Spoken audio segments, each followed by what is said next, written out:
Hi everyone, and if you want to know how to change view mode on Reddit, you've come to the right place.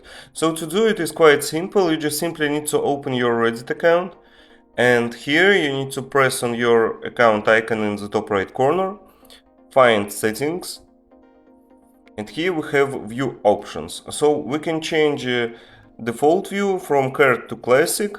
Also we can choose do we want autoplay videos or only on Wi-Fi.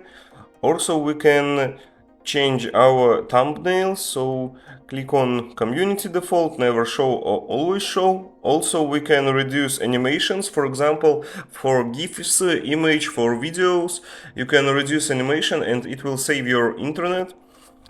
Here we can also turn on not safe for view content, and also we can choose it will be blurred or not blurred, not safe for view content. And also we can turn on or turn off dark theme, dark mode and other stuff. So here you go, try it, change it, use it, and that's all. Thank you for watching, leave a like and subscribe.